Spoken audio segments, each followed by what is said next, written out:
Alright guys, back here with another video, and this time we're going to be going over one of my favorite leaders rebooted starter deck, Trunks. Future Trunks, Life Trunks, whatever you want to call it. This is the reboot version of Set 10 Trunks, and I love it. And there are some pros and cons to this deck still in the current format, and I want to go over all the stuff that goes on related to this deck, and the different ways you can play it. And this is just a base to the deck, and I will give other options that everybody knows about. This is more of a like a teched out build to try to combat the aggressive strategies that are currently being played, mainly since Shenron and a few other strategies I'll mention during the video. But we'll go ahead and go over what this leader has changed, well, like what has changed in the leader. So it still has the same effect whenever you take a damage on your opponent's turn. You can reveal it and then activate its effect if it has an effect, but on putting your hand, it's also anti-crit. So if your opponent would attack you for double strike crit or anything like that with Sin Shinron or any deck can do the double strike crit, you can just reveal those lives and put them in your hand. So that avoids the critical damage in the early game, which is a big weakness that blue normally has. It also has the new effect of when it attacks, look at the top 5 cards of your deck and then add up one Sand or Earthling, both blue with energy cost of 4 or less, or one blue unison with a specified cost of 2 among them to your hand and shuffle your deck. This helps you find your unison. This helps you find your pieces that go into your life that you need, and it's very nice. A lot of times you do stay on your front side for maybe a turn or two, depending on how you end up playing out the game. But I'll go into sequencing at the very end of the video, and I know a lot of you guys want to see ideal like hands and ideal things you want to keep in your hand, ideal plays. So that's always welcome for you guys to leave comments of what you guys want to see in the videos as well. If you guys want to see me play this deck, make sure this video gets a lot of love and a lot of comments in the comment section. And make sure you guys check out the Shopify if you guys want to support the channel. We do have shirts, play mats, and stuff like that. So all the love that we can get. And if you want custom stuff, feel free to email me at airfairgaming@gmail.com. It also has a cool effect now for Awakening. When either player's life at 4 or less, you can awaken. Or if a player has 3 or more Z energy, you may draw one card and switch it to one of your energy to activate and awaken. So then you come into the new art on the back, which looks amazing. Super Saiyan 2 Envoy of Justice returns. Has the same effect for revealing a life on the back side and the front side. And you can be awakened at 8 life in this deck, which is kind of crazy. It also says when attack, draw a card, so it removes that effect of looking at the top 5, so it can help it dig into like non-specific cards like Baby Hatch and Baby Ape and a bunch of other good boss monsters you can play in this deck. At the end of your turn, you switch up one of your mono blue energy to active mode, which is crazy good. Activate main once per turn, pay 2 blue, draw 1 card, and then bottom deck one of your opponent's battle cards. Additionally, if you have Vegito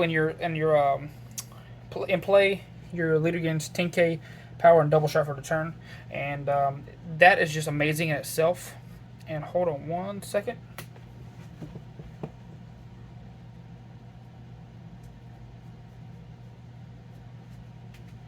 So I forgot to grab these cards out of that stack over there, which is it's fine. I'll go over it in a second because I forgot the Z cards are a big thing in the game now, and we have extras right here, like so many of the cards. You don't really need that many, so I'll go ahead and just grab a generic stack of 7 because you don't need more than 2 copies of any of these cards because you're not going to play more than probably just this guy the entire time. So if you get the starter deck, you really just need that guy. You can play the other ones from the main set as like flex spots, but I'll go over those at the very end of the video. But yeah, that's the leader, the reboot. Unison of choice, you can choose a few different blue unisons that cost 2. You have Hit, you have this one, you have the Vegeta from the starter deck itself, you have, and that's a new card, but I don't like that card, but we'll go over that in a little bit. And but this one specifically is really nice because it allows you to set up your awakening and just grab cards out of your life and set their life up, and allows you to untap energy. And that in itself is just crazy good, and it gains markers. The Vegeta from the starter deck does not gain markers, and it loses you a card in hand. This does not do any of that. It just gains you an energy back on your opponent's turn, and I'll explain how that's important in a little bit. But yeah, you get to play these cards back in your life face down. Rest in peace, Tapion. I wish we could use that card. Your main cards you want to put in your life in this specific build are your 4 copies of Super Saiyan Blue Son Goku Hope for the Future. This is a 1 cost draw card, and if it's you reveal it from your life on your opponent's turn, you get to play it, and then you'll draw a card. It has another effect to pay 1 blue if your leader card is Future Trunks. You get to take 1 of your energy and put it back in your hand, then place the energy back in your energy, which is cool, but the whole point of the build I'm currently playing is not to ramp. I'll go over why that's important in a moment. The Bulma Master Scientist, this card's really cool. It's just like this card essentially for what your purpose is in this deck, but you want to reveal this and play it and get to look at the top 5 and grab a Goku, Trunks, or Vegeta blue card, which is really nice. Then you get the 2 copies of the Championship Pack promo. I feel like this card is not as super necessary, but it is nice. It is a blocker you play from your life for free for 15k attacker. Really strong. Just 2 copies. I was trying 3 and it would just clog them way too much. The Bulmas ended up being a little more versatile, and it lets me have more bodies on the board that actually gain me, net me a card. You want to play 4 copies of Horror Prospect in this build specifically because you do want to play this on your opponent's turn on turn 2 to slow them down. You go on turn 2, you play your Unison. Then you take a life and you get to untap one of your opponent's turn if you don't awaken. If you awaken, you get to untap anyways, depending on if they get to 3 Z energy or not. If you're playing a Shenron, that's really important because they get to 3 Z energy so quickly. But yeah, you get to play this bad boy on your opponent's turn and make them basically, it's a topo for 1 energy for blue, and you don't have to pitch a card from your hand to play them. You just have to have a blue Unison in play and 1 energy. Another card here, we got 2 copies of the Super Saiyan 2 Trunks for a Brighter Future. This card is not that crazy good, so I might trim this down to 1 copy, but it is a blue Trunks that is decent enough to play for 2 energy, and then on your then you activate battle, it can be tricky and go for extra 10k triple strike. And if it survives to your opponent's turn, you get to draw a card during your opponent's end phase, end of their turn, that is. 3 copies of the Counterplay Super Saiyan God Sealing Technique.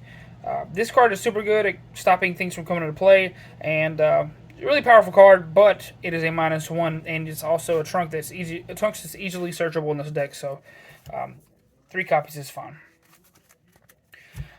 Now this is where it becomes a little spicy. You've seen the stuff that obviously goes in the deck, like it's made for Trunks specifically, but this is where it becomes spicy, and I'm trying to make the deck as anti-aggro as possible, basically anti-Shenron. If the format changes, you have to adjust, and you also need to, if you're playing best of 1 pre-side, make the deck built to where it can side into grind games where you can actually play bigger bosses.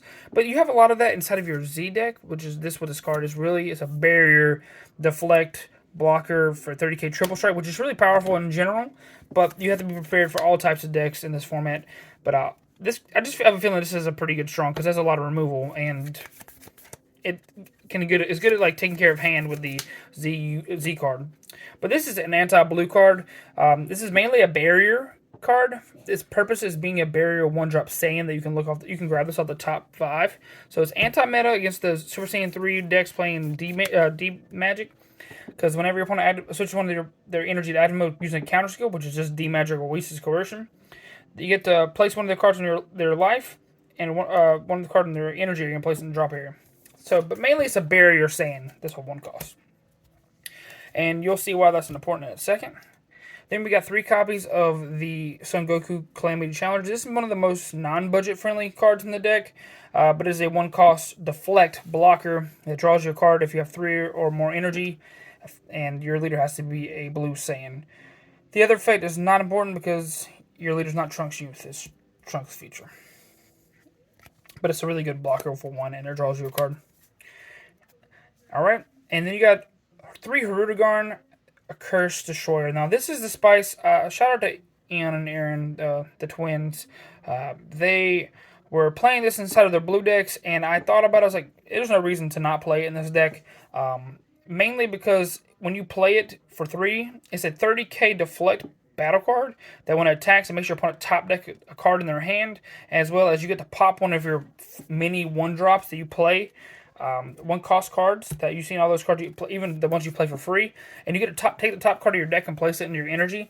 The ramp cards in general, I don't like them very much. The ramp Vegeta and Goku, there are applications for them, and you have to tech around it, but this card itself is just a generic card that allows you to not require any setup other than having a blue battle card in your in your combo area, or in your battle area. You have to have at least 2, which is not crazy. You can just combo one card and have 1 in play. Easy to get this guy on board, and he ramps you 1, which is really strong.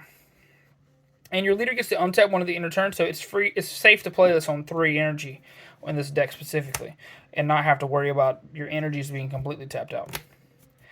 You got 2 copies of Energetic Frenzy Kefla. Now this card is super strong in this deck because it gets cheaper for each battle card in your blue battle card in your area, your battle area. So it becomes a 3-cost card that draws you 2 cards during activate main once per turn. So every turn this is on board, you get to draw 2 cards and untap 2 energy on your opponent's start of their main phase, which is really powerful. So if you play this on 3, which you can play this on 3 if you get pretty fortunate with your opening, and you get to play a bunch of 1-drops and free cards on your opponent's turn, which is really nice. That's why Heroic Frostic is pretty nice to have in your opening hand, as well as the cantrips, the 1-drops.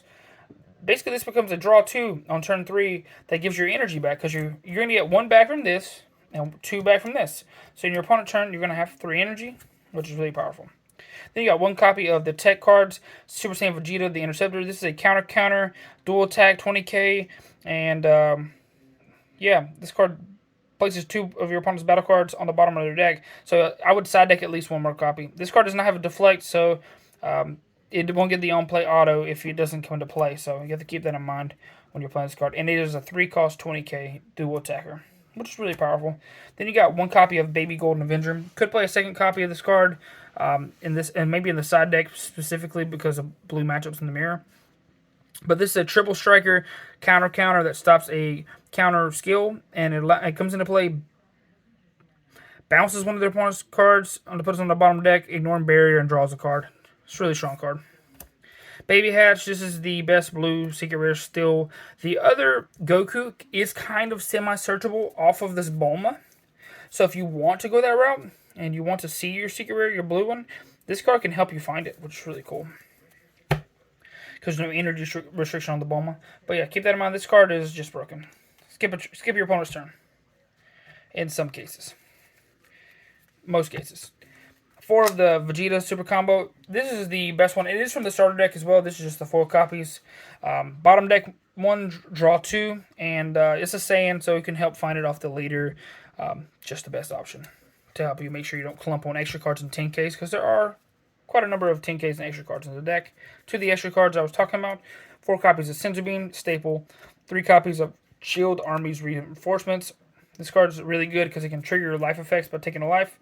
And there's no D-Magic, but you can play D-Magic to play in this deck as well. If you need it in the side, you can play more negates. But I felt as if every time I drew D-Magic, I wish it was just another cantrip, because I really wanted to keep my plays going. 3 Dirty Bursts, which is our extra negate. So you have, these are your 6 actual stopping attacks, and or this is a counter play. So this is multi-use against decks with the big boss monsters. So this is really good against the SS4 deck, and yeah, it's really strong. You got 2 copies of Realm of the Gods, Beerus Destroys. This card is really strong. Probably side deck a 3rd copy at minimum, and it's keep on the, this removal is really powerful. So if your opponent goes all the way in with an Oolong, you get to get rid of that battle card, 2 or less, put on the bottom of their deck. So keep this in mind. These cards are really powerful, like all of them. So you could side deck accordingly for your meta, because if you're doing preset specifically, you have to really take some time to delve into what you think is necessary for your side deck to swap into against certain matchups.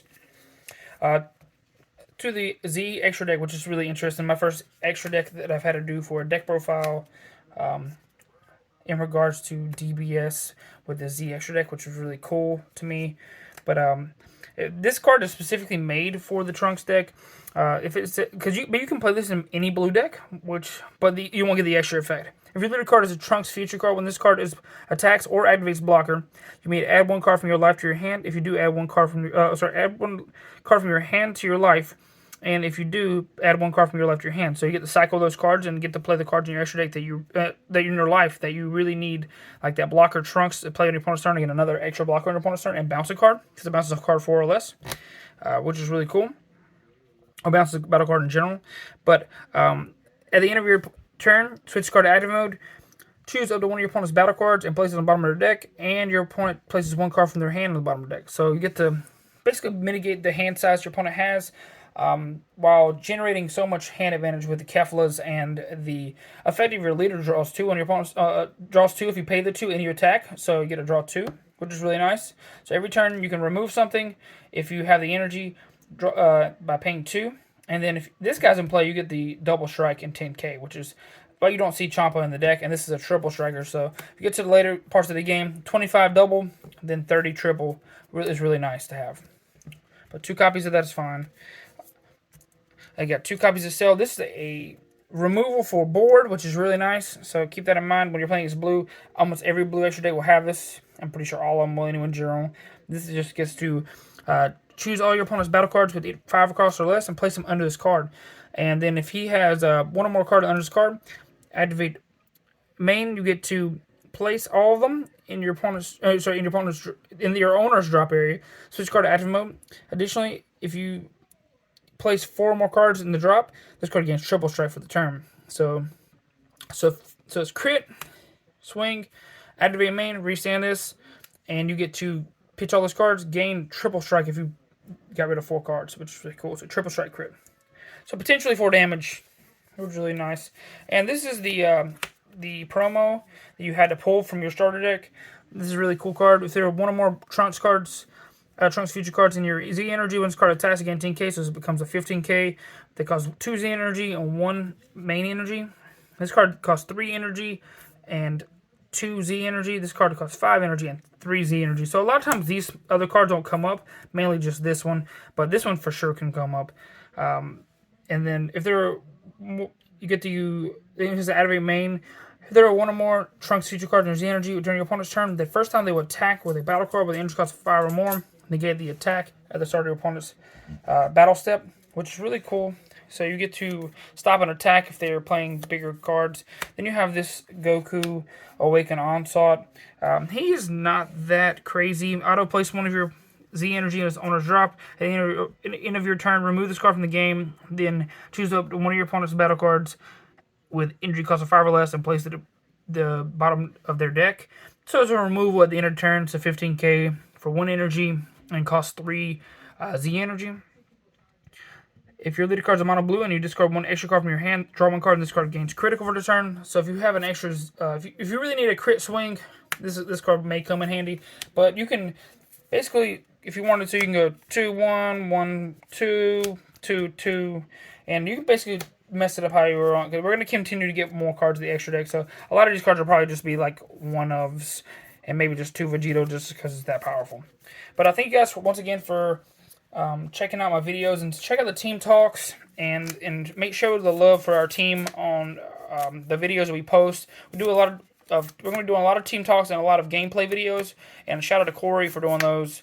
And once again, I love you guys, and I hope to see you guys at Nationals this year, and I want to see you guys rocking your favorite decks and stuff like that. Deuces.